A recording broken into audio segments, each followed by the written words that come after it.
Papua New Guinea benefits after a series of meetings with India's president. Over 200 recruits pass out from Bomana Police College.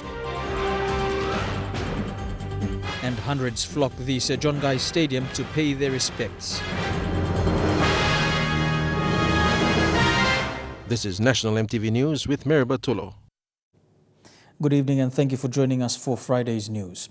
India's President, His Excellency Pranab Mukherjee, said Papua New Guinea's economic growth does not truly reflect the potential of a country bestowed with abundant natural and mineral resources. He made the comments today in his address to the Papua New Guinea Business Council. The President said India has come a long way from being a food importing nation to self-reliance in the production of grains and now a net exporter, and that India would be happy to share experience and knowledge with the people of Papua New Guinea.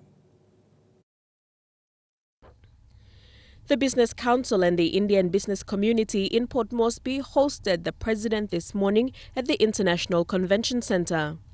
The President seized the opportunity to give his observation on the economy of Papua New Guinea. I would like to start my observations by commenting that Papua New Guinea's economic growth does not truly reflect the potential of a country blessed with abundant natural and mineral resources, high fertile soil, plenty of fresh waters. He said India has come a long way from being a food importing nation in the 1970s to self-reliance in the production of grains and now a net exporter. He attributed this success to having developed high-yielding varieties of seeds and improved methods and techniques of agriculture, dairy and poultry farming. Acknowledging Papua New Guinea's large area of fertile soil and vast marine and mineral resources, President Mukherjee said India would be happy to share its experience and knowledge with PNG, including establishing downstream industries and developing the infrastructure required in the different sectors of the growing economy. The center of gravity of the world economic activity is no longer confined to the G8 countries or to Europe and North America. It has been shifted towards developing country, emerging market economy like China, India, South Africa, Brazil, and many other countries like these. The President was then introduced to the Executive Committee members of the PNG India Business Council. Patron of the PNG India Business Council, William Duma, then unveiled the Council's constitution. An objective of the PNG India Business Council under its new constitution is to sponsor and encourage education, personal exchange and training schemes at the private sector level for both Papua New Guinea and India. Delhi Waigeno, National EMTV News. 4 MOUs were also signed today between Papua New Guinea and the Republic of India. The signing ceremony was witnessed by both Prime Minister Peter O'Neill and President Mukherjee. Ministerial and departmental representatives from both countries signed the MOUs, covering the areas of health, key infrastructural projects, agricultural research and skills development in information technology. With a focus on developing strong relations between India and Papua New Guinea, the MOUs signed this morning served as an official step towards delivering the ambitious development goals in the areas of agriculture, education and skills development. These include an MOU for the establishment of a Center of Excellence in Information Technology, an MOU on healthy cooperation in HIV/AIDS, a line of credit for the National Court in Mount Hagen, a line of credit for the Baya Medang Road project, and the grant of US $7.2 million for prescriptive HIV/AIDS and ancillary equipments.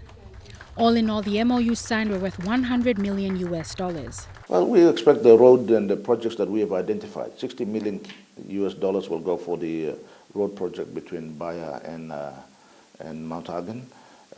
20 million will go to the Mount Hagen Supreme Court and National Court, the courthouses, and 20 million will go to, of course, the 4-lane highway from Kimbe to Hoskins. So that's the $100 million. Altogether, it's about 350 million kina. A very cheap line of credit from Exim Bank of India. And this is just the beginning. We will see how it goes, because this is the first line of credit we are getting out from India. And we've never had it, we've dealt with China and other countries, but never dealt with India before. So we are hoping that this will be able to be the start of other projects that will come on stream. The pact will encourage cooperation between the governments of both nations through these joint initiatives. Leanne Jarari, National EMTV News. Education remains the key to development, and Papua New Guinea must continue to invest in skills development and innovation. President Mukherjee made these remarks when addressing the University of Papua New Guinea. The President's visit to UPNG followed the signing of an agreement to enhance higher education learning in PNG. On his final day in Port Moresby, Indian President Shri Pranab Mukherjee visited the University of Papua New Guinea. The President was given a warm welcome.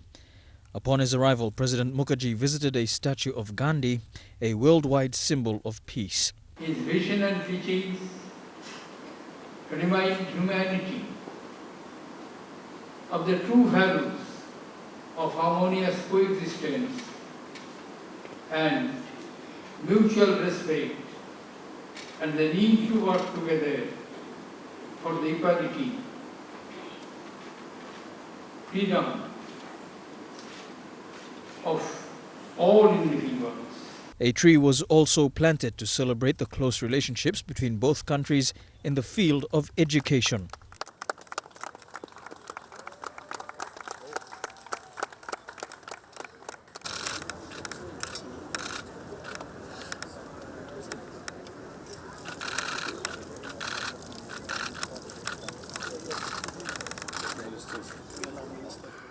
An ambulance was also donated to assist the university's polyclinic.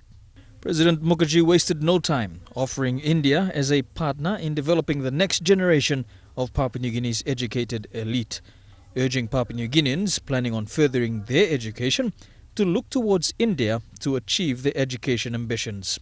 More students from Papua New Guinea to take advantage of these schemes and attend our institutions of higher education and centers of excellence. As part of this commitment, India is supporting the establishment of an Information Communication Technology Lab at UPNG's Waigani campus. India will also be assisting in providing academic support in various science fields. India has always been happy to share her technical expertise with other developing countries. In addition, a regional institute for sustainable coastal and ocean research will be set up on Motupore Island, which is part of India's commitment to the wider Pacific region. Papua New Guinea will now allow visa on arrival for tourists from India. The announcement was made by PNG's Governor-General, Grand Chief Sir Michael Ogio, at a dinner he hosted in honor of the visiting president at the State Function Room at Parliament House last night. The announcement of the visa on arrival is a reciprocal gesture. In 2015, the government of India opened its doors to facilitate visa on arrival for Pacific Island countries. The President of India cordially attended the state dinner hosted by the Governor-General. It was attended by invited guests from the visiting delegation, the government and business community, diplomatic corps, and a select few from the Indian community in Port Moresby.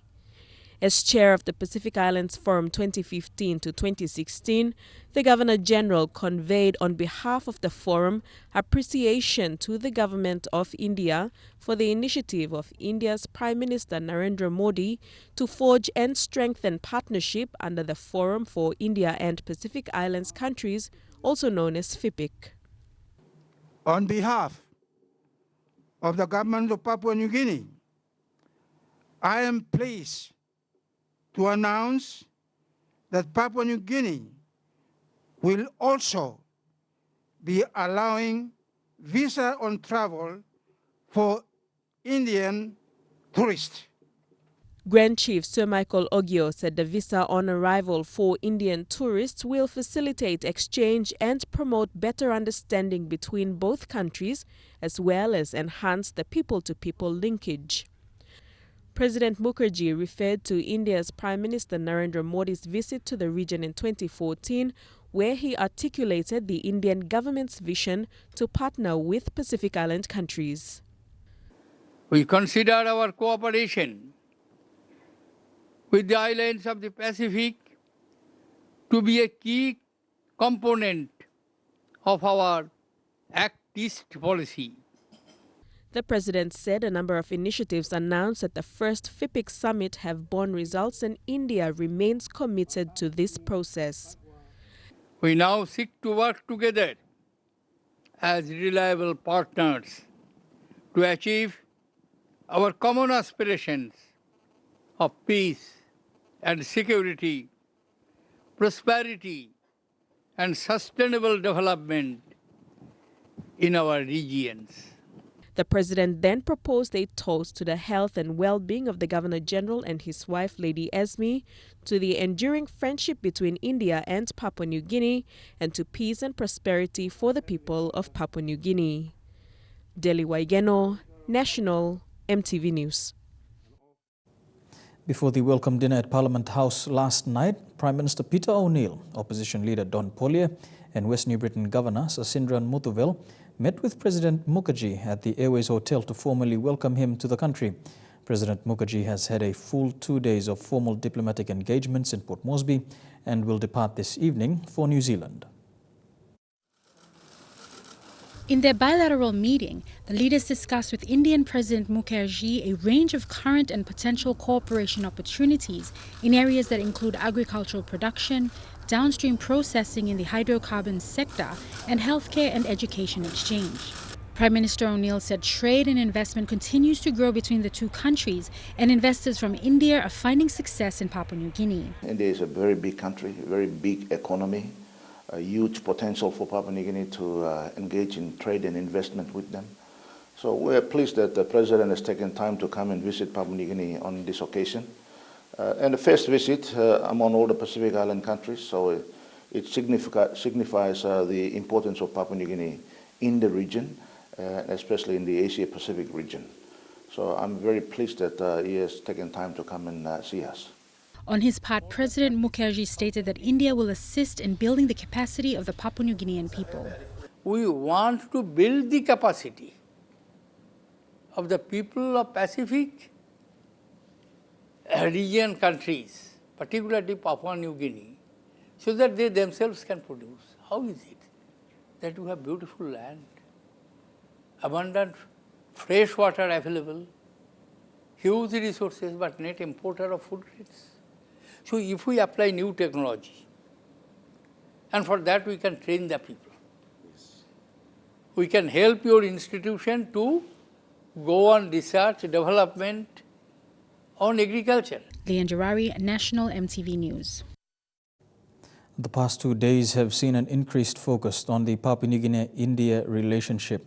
For Papua New Guinea, it is an opportunity to learn from India's experiences and new world technology. For India, Papua New Guinea is an emerging leader in the Pacific, a region which is home to sea lanes used by roughly 70% of the world's commercial trade. Indian High Commissioner to PNG, His Excellency Najendra Kumar Saxena, spoke to MTV's Neville Choi and explained the importance of these trade corridors in the Pacific. So with regard to bilateral relations, where does this new recognition of Papua New Guinea fit in with India's vision of future developments in the Pacific region? The region is marked by sea lanes through which roughly 70% of international commerce flows. India wants these sea lanes to be free of all tensions and mutual rivalries. We would like, therefore, to develop deeper relations with all the countries in Pacific Island, that these lanes remain unimpeded and totally secure for all international commercial transactions and flows. Ahead on National EMTV News, new recruits pass out from the Bomana Police College, new recruits for the Autonomous Region, and Land Act to be reviewed. Stay tuned.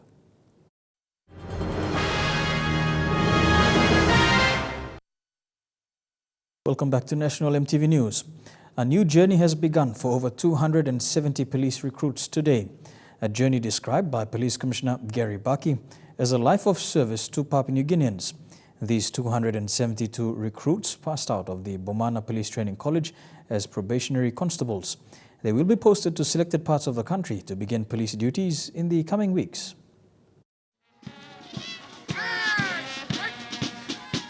36 women are amongst the 272 police recruits who passed out from Bomana this morning. These recruits are the second batch of the 2015 intake, which consisted of 12 squads.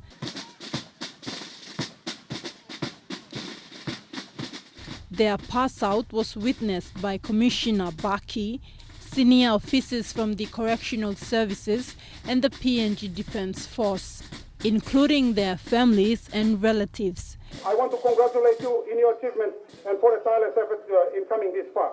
But remember that this is only the beginning. I want you to maintain discipline, uphold the code of ethics, police code of ethics, and be professional in everything that you want to do, both on and off duty. They began training in November 2015 and covered a range of courses from the application of PNG law, basic investigation and court process, to weapon handling and ceremonial drills. Self-discipline and commitment to police duties were two principles Commissioner Baki emphasized when addressing the recruits. There will be many obstacles and challenges, but I want to assure you that the management is working tirelessly to ensure that you are provided with the necessary resource and support to do your job. Baki said though having a career in the police force may be challenging, the recruits have sworn to protect the community they police and must maintain discipline in both their professional and personal lives. Thakla Gunga, National EMTV News. The people of the autonomous region of Bougainville had a special reason to celebrate today in Bomana, as 26 of their very own were part of the recruits who passed out. The Bougainville group is part of a pre-recruitment education training program that saw 40 young men and women trained to be eligible to enter Bomana Police College. This was the first batch of the 40 who were recruited and trained at Bomana, and two of them, a man and a woman, passed out today with flying colors. Delphine Kipau and Danny Ita took out the ducks of physical training for their respective genders, an achievement that was well received by their soon-to-be superiors.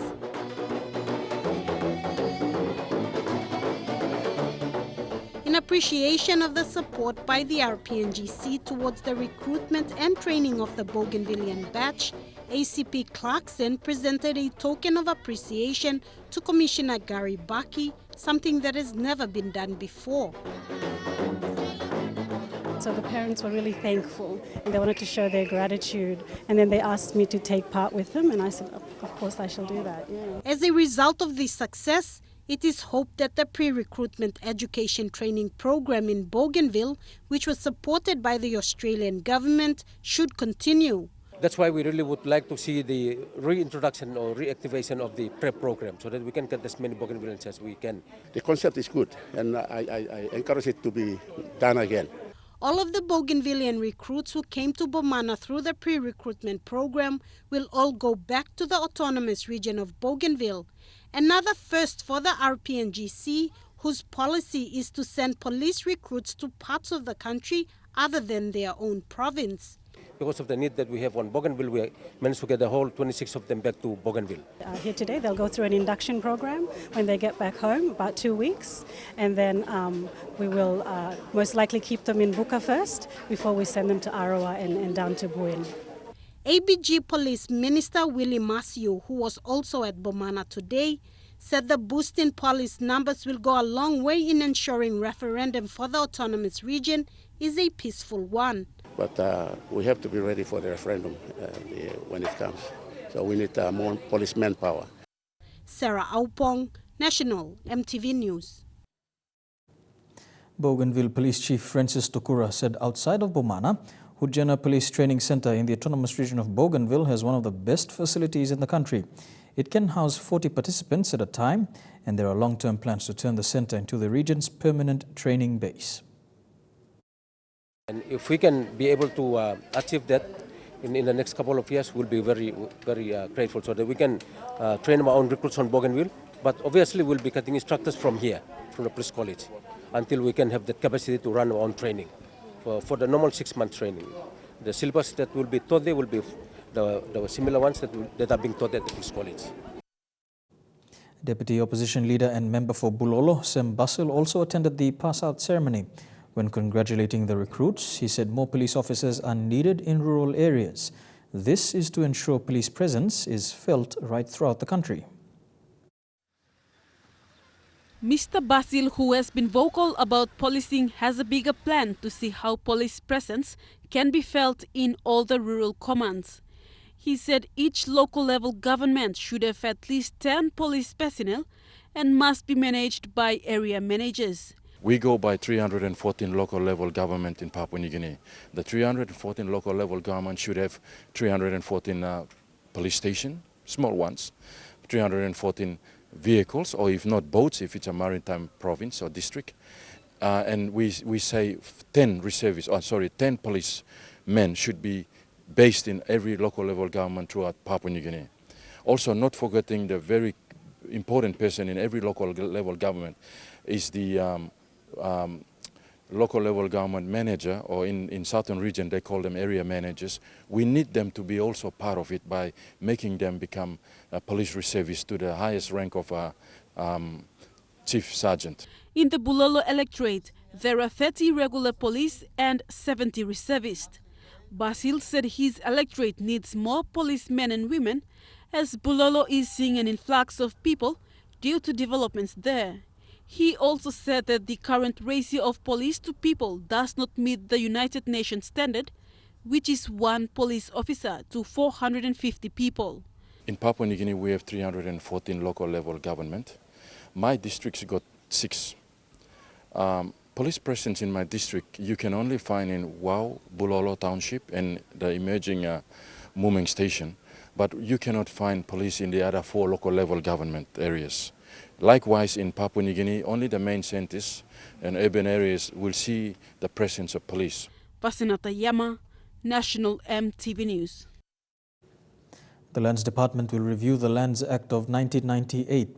Workshops will be held around the country to allow government departments, non-governmental organizations and the public to give their input on what should be included in the review. Lands Minister Benny Allen said one proposed review is to allow only nationals to hold land titles.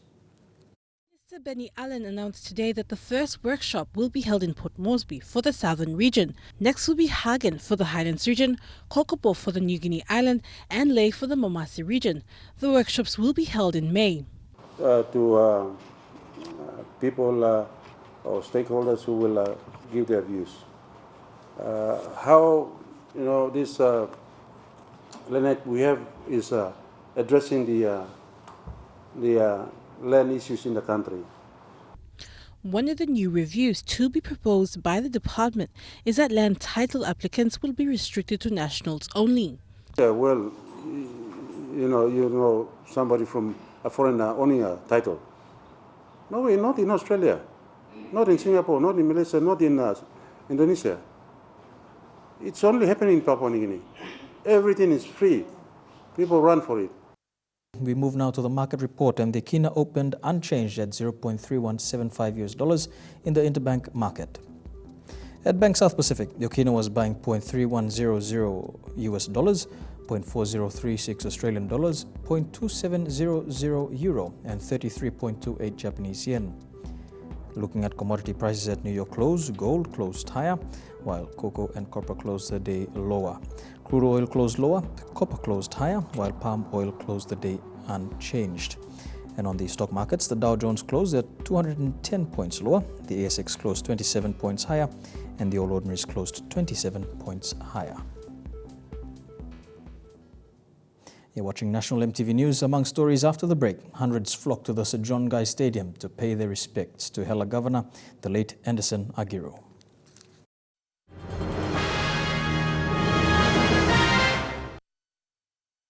Welcome back to National MTV News.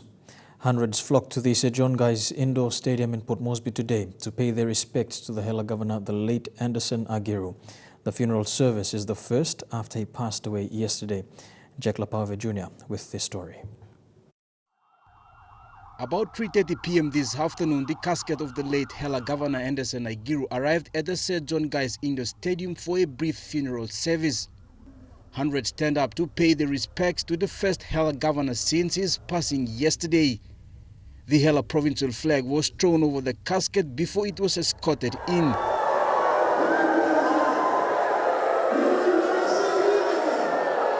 Hela Provincial Administrator William Bando described late Governor Agiru as a visionary leader who has done a lot for Southern Highlands and Hela Province. We are here to celebrate his life. The life of many challenges he's lived in his political life. For all of us that supported him, in front of us is our leader. Present at the small gathering was Higher Education Minister Malakai Tabar, Finance Minister James Marape, Maprik MP John Simon, Koroba Kopiago MP Philip Undialo and other Hela leaders. Since the passing of the Hela Governor, leaders have called for peace. I forgive you the name of the family. No grudges. Let's celebrate his lifestyle and his passing on. Meanwhile, Finance Minister James Marape made it clear that the body of late Agiru is a state property until the government officially hands it over to the family and people of Hela. For you organizing here, one thing uniting Yumi and the life, the legacy and leadership of Brother Governor is here. The late Hela Governor was pronounced dead on arrival at the Pacific International Hospital yesterday. Funeral programs will continue for the next 4 days before the body is flown to Hela to be laid to rest. Jack Lapave Jr., National MTV News.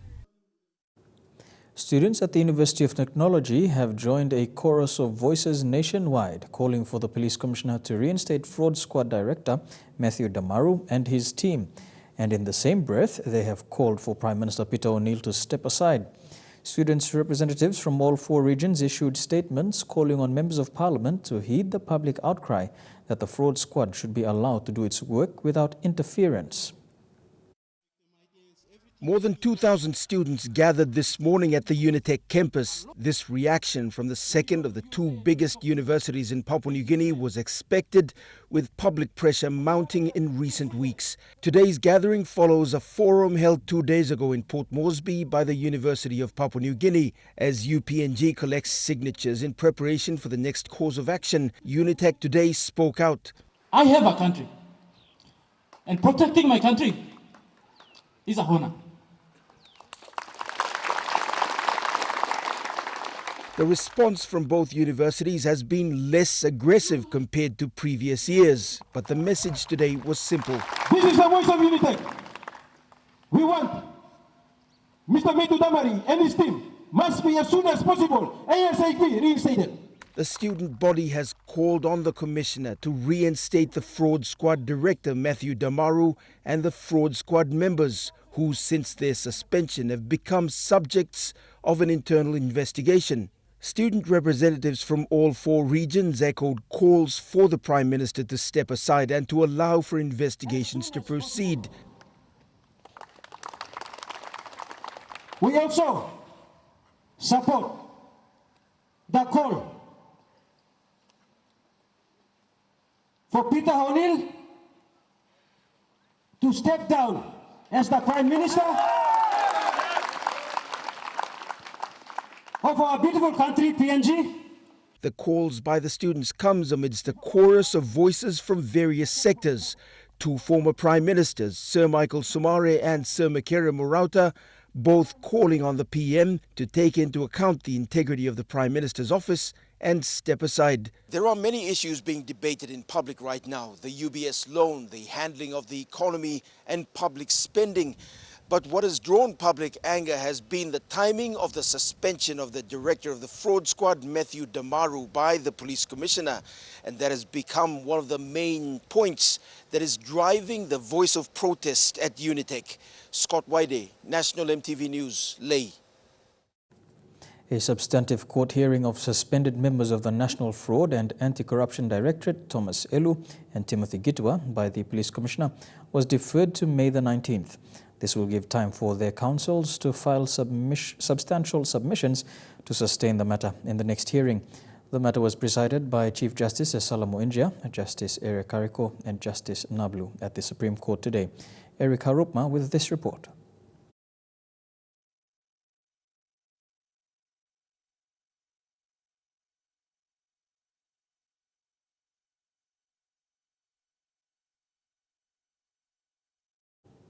And we do apologize for the lack of audio on that report. Moving on, a new report titled Assessment of the Early Warning Systems for Inland and Coastal Flooding in PNG was presented by the Climate Change Development Authority and United Nations Development Programme. The report showed that there was no flood monitoring system in PNG. Discussions were held amongst agencies involved in dealing with weather hazards on how best to have one established. To develop the early warning system, CCDA and UNDP conducted a study to assess the current state of early warning system in the selected 5 pilot areas: East Sepik, Madang, Lae, Northern and New Island provinces.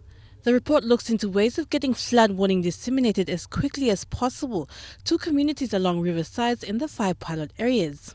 Phase 1, in which we learn how this early warning system could be implemented here. We build capacities in the country, and in the next phases, everything is rolled up for the rest of the provinces. Discussions looked into how each agency, National Weather Service, CCDA, universities and NGOs can help improve the system. CCDA Adaptation Division Jacob Bikini says all the agencies will be working together and are looking forward to Phase 1. System as such. We have stakeholders, organizations like National Weather Service, my colleague, the SIPA, as well as National Disaster Center. We all work together in partnership to address this climate change issue, and we're interested in finding out the outcome of this report. The report provides a roadmap for an effective community-based flood early warning system. Phase 1 of the rollout will take 12 months and, if successful, will be rolled out in other provinces. What's possible, and what are some of the challenges, and hopefully we can tackle that in when something like this, like the interagency technical forecasting team, when it's formalized, we'll learn from this prototype process that we'll do.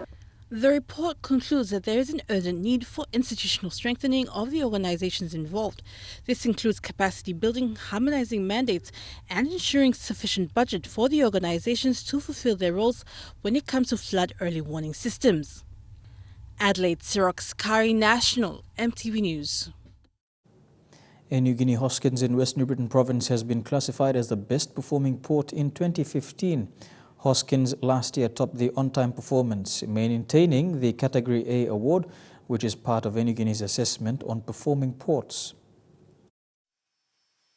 Air New Guinea Hoskins have scooped the 2015 Best Performing Port, beating Lae, Madang, Mount Hagen and Rabaul in the Category A.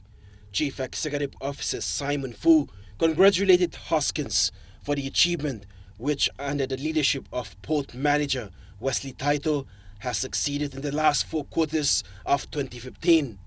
At the recent annual Air New Guinea Port Managers Conference in Port Moresby, Mr. Fu presented Team Hoskins the award, which they deserved for aircraft, cargo and passenger movements within 30 minutes. Meanwhile, prior to the implementation of on-time performance, Air New Guinea's overall average departures were around 40%. However, since 2013, it's now averaging between 80 and 90%, also combining domestic and international flights that have reached 100%. Fabian Hakelitz, National EMTV News. Prime Minister Peter O'Neill announced a string of ambitious development plans for Mount Hagen City, the Western Highlands and parts of the Highlands region.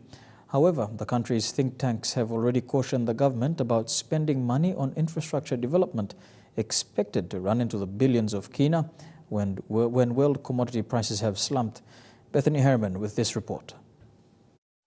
During this week's visit to the Highlands' main city to launch the Mount Hagen City Authority, Prime Minister Peter O'Neill said funding allocations would start next week, including the first payment of the 50 million kina budgeted for the Mount Hagen City Authority. Apart from launching the new city authority, O'Neill made it known in a public speech that the PNG government will sign an agreement to build a road from Western Highlands Mulbaya to Medang in a partnership with India. He reaffirmed that today. The Medang to Baya Mount Hagen linking road.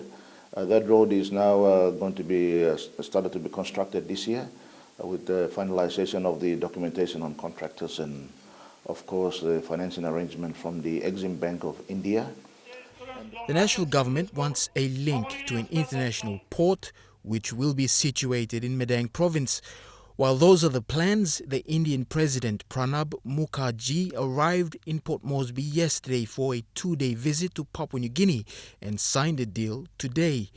Papua New Guinean think tanks have cautioned the government about its spending running into the billions of kina, while world commodity prices have slumped. But the government is adamant to spend money on free health, free education and better infrastructure. This morning in Port Moresby, the Papua New Guinean government signed an agreement with the Indian government on an Exim Bank loan that will fund infrastructure development, a highway from Hoskins to Kimbe, a 4-lane highway, and a highway from Mulbaya to Medang province, and a new Supreme Courthouse in Mount Hagen. Trying to build a regional courthouse that is going to host a number of judges, number of senior judges who are going to serve the growing population, half the country's population live in that region. When O'Neill was speaking to over 5,000 people in Mount Hagen 2 days ago, he said the visit shows that India has confidence in Papua New Guinea. In the same speech, PM O'Neill announced that the Mount Hagen Hospital would be upgraded to a state-of-the-art facility and the construction of a 4-lane highway in Mount Hagen. The funding source for the announced developments hasn't been made public yet, but it's understood that some of it could come from development partners through grants or loans. The Kagamuga Airport redevelopment was part of an Asian Development Bank loan component that was in partnership with the National Airports Corporation. Bethany Harriman, National EMTV News. Turning overseas, and the world's favorite royal couple, William and Kate, today celebrate another blissful year of marriage. The Duke and Duchess of Cambridge, having come a long way together with the world watching their every move, now celebrate their 5th wedding anniversary. The Duke and Duchess through the years have inundated the world over with the love they have for each other, blossoming evidently with 2 beautiful children, Prince George and Princess Charlotte. The pair have been in the spotlight frequently over the past 5 years, and especially since they tied the knot in Westminster Abbey. In February and March 2012, William was sent to the Falklands as part of his Royal Air Force job, where he worked as a search and rescue pilot. He launched a new career as an air ambulance helicopter pilot in 2015. The couple remain a favorite of the British monarchy fans around the world. Far from shying away from the spotlight in her husband's absence, Kate carried a number of successful solo engagements and public appearances with the in-laws. The British royal couple visited the Taj Mahal in April, where Princess Diana went alone as part of a week-long South Asian tour. William and Kate sat side by side on the same bench where his late mother was photographed on a solitary visit in 1992. Extending friendly ties, they met U.S. President Barack Obama and his wife Michelle at Kensington Palace in London last week. With this consistency, the world can be certain this royal pair, unlike William's late mother Princess Diana and father Prince Charles, have a long and healthy road ahead. Lorraine Gabina, EMTV World News. Back to an earlier story, a substantive court hearing of suspended members of the National Fraud and Anti-Corruption Directorate, Thomas Elu and Timothy Gitua, by the Police Commissioner, was deferred to May 19th. This will give time for their counsels to file substantial submissions to sustain the matter in the next hearing. The matter was presided over by Chief Justice Salamo Injia, Justice Kariko and Justice Nablu at the Supreme Court today. Eric Harupma with this report. The Supreme Court three-man bench hearing on an appeal application for a judicial review filed by respondents Thomas Elu and Timothy Gitua was deferred to next month. In separate court proceedings this morning, the court added that Elu and Gitua were alleged to have committed a series of offences in relation to discharging of firearm and assaulting a nightclub patron in Port Moresby. They were terminated by Police Commissioner on legal grounds that they have contradicted Section 19 of the Police Act. In light of this, the respondents applied for a judicial review under Section 25 of the Police Act, which gives them statutory right of appeal. This follows a previous National Court ruling by Justice Lekanama Nablu and Justice Colin McKyle held that the Police Commissioner has the powers to make a decision, and the decision is final in accordance with the Police Act. While awaiting their appeal to be determined, they applied for a separate judicial review in the Supreme Court on the issues that Commissioner Baki should review his decision or exhaust other means before going to court.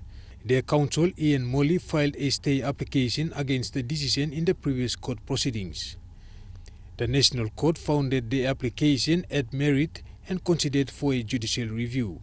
After the hearing today, Chief Justice Salamo India adjourned the case, thus giving time for both parties to prepare their submissions. The matter will return to court on the 19th of May 2016. Eric Arupma, National EMTV News. You're watching National EMTV News. True Guise Sports is next. We'll have further details when we come back.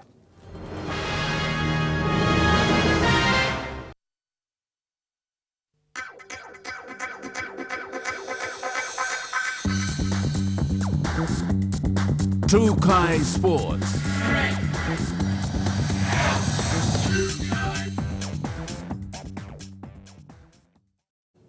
Welcome to True Guise Sports.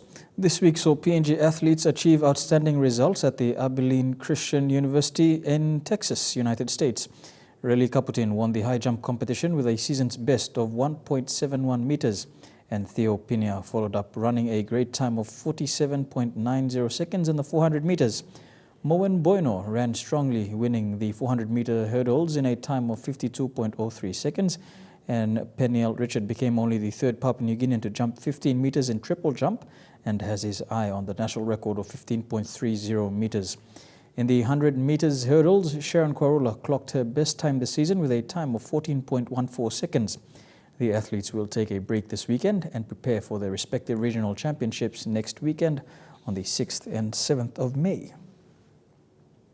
The Goroka Lahanis will take on the Port Moresby Vipers in the Intercity Cup Round 3 clash at the Sir Denny Lay Oval in Goroka. Former Lahanis captain and now coach Glenn Nami will be back at home but leading a different team.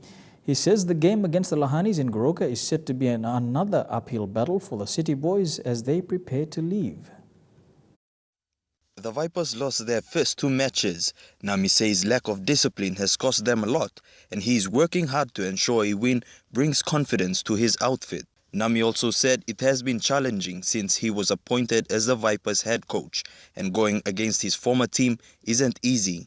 Many people have critiqued the Vipers halves combination as one that needs a lot of work and direction in the field of play. In other matches, defending champion Egmark Rabal Guriers will go head-to-head with PRK Mandy Muruks in Kokopo.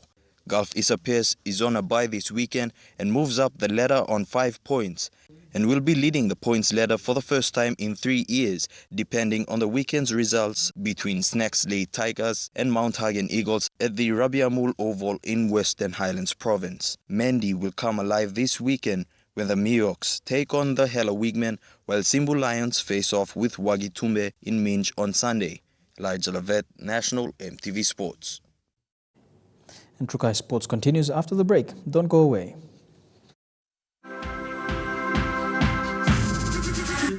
True Guise Sports. Welcome back to True Guise Sports. With the 2016 Rio Olympics nearing, Team PNG athletes are right in the midst of preparations and final qualifications for the Games. The Rio Olympics will attract the best of the best athletes from right around the world, and Team PNG Chief de Mission Emma YY said the team will walk out proudly in our national colours during the opening ceremony. She also said at the launching of the new Team PNG emblem that she is excited to see our representatives compete at one of the largest sporting stages in the world come August. To rugby, and Fiji appears set to lose another attacking weapon for Saturday week's test match against Papua New Guinea at Pertek Stadium, with Knights winger Aquila Iwate expected to declare himself unavailable for selection. Iwate is understood to be leaning towards resting and recovering during the Knights bye week rather than representing his country. The 28-year-old, who has scored 13 tries for Fiji in 11 tests, had knee surgery in the pre-season and suffered a painful chest joint injury against South Sydney in round 2 that sidelined him for 2 games. His likely absence, combined with Radradra's decision to switch allegiance to Australia and an ankle injury that has ruled out Melbourne's Marika Korobetti, has significantly depleted the firepower available to Fiji coach Michael Porter. Iwate, who played 5 tests for Australia in 2011 and 2012, last represented Fiji during the 2013 World Cup. Looking for his man, Iwate, who is too good on his feet for the French defence. He opted to play for New South Wales country during the representative round last season. Even without Iwate, the Knights could still provide Fiji with 3 players in twins Daniel and Jacob Saifiti, and Queensland origin contender Corbin Sims. Knights coach Nathan Brown said he has no uncertainties about releasing players for international duty if they were fit. Daniel Saifiti said he was eager to represent the Fiji Bati, for whom he debuted last year as an 18-year-old. Shane Soroya, National EMTV Sports. And that ends True Guise Sports, but don't go away, the all-important weather details when we come back. True Guise Sports.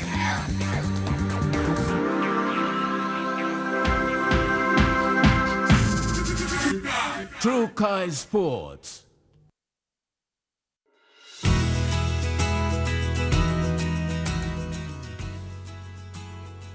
A look at the weather for the next 24 hours in the southern region. Mostly fine in Port Moresby and Popondetta. A few showers expected in Daru, Kerama and Alotau. To the Momasa region, a shower or 2 in Leh and Wau, some showers in Madang, and thundery showers in Wewak and Vanimo. To the New Guinea Islands region, mostly fine right throughout the region. And Mount Hagen, Goroka, Kundiawa, Mendi and Wabeg, expect some showers with morning fog. And that's the way it is this Friday, the 29th of April. From the EMTV News team, I'm Mary Batulo. Have a safe weekend. Good night.